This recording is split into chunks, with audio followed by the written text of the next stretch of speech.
17 నెలల్లో 17 పైసలు కూడా ఇవ్వలేదు. ఆగో, ఇది దేనికి సంబంధించి అంటే ఫీజు రీఎంబర్స్మెంట్. విద్యార్థులకు ఫీజు రీఎంబర్స్మెంట్ ఇవాళ కాంగ్రెస్ ప్రభుత్వము 17 నెలల్లో 17 పైసలు కూడా ఇవ్వలే. బయట దేశాలకు వెళ్ళి చదువుకునేటువంటి విద్యార్థులకు కూడా వీళ్ళు డబ్బులు ఇచ్చేటువంటి ప్రయత్నం చేస్తలేరు, డబ్బులు ఇస్తలేరు. అట్లా కూడా అన్యాయమే. బయట దేశాలకు వెళ్ళి చదువుకునే విద్యార్థులకు స్కాలర్షిప్ ఇవ్వాలి. అది కేసీఆర్ పెట్టినటువంటి స్కీమ్. మరి దాన్ని అట్లనే రన్ చేయాల్సింది పోయి అసలు ఇక్కడున్న వాళ్ళకి లేదు, అక్కడున్న వాళ్ళకి లేదు. వీళ్ళు రూపాయి ఇస్తలేరంట. నేను చూసిన ఒక కరీంనగర్కు సంబంధించినటువంటి అతను వాళ్ళ అబ్బాయి ఎక్కడో వేరే దేశంలో చదువుతూ ఉన్నాడు.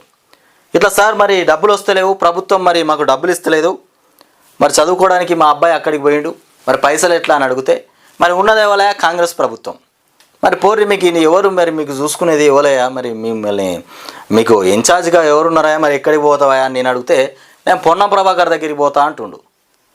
లేకపోతే ఇంకేదో మంత్రి, ఏ మంత్రి దగ్గరకో మొత్తం మీద నేను పోయి అక్కడ చూసుకుంటా, సార్తోని మాట్లాడతా అని అంటే ఆయన మాట్లాడడం కాదు, చాలాసార్లు పోయిండంట. పొన్నం ప్రభాకర్ దగ్గరికి కూడా ఒక 5-6 సార్లు పోయిండు ఆయన. పోయినా కానీ అప్లికేషన్ పెట్టడము వెన్ను తిరిగి రావడం, అప్లికేషన్ పెట్టడం వెన్ను తిరిగి రావడం, ఇదే జరుగుతూ ఉంది.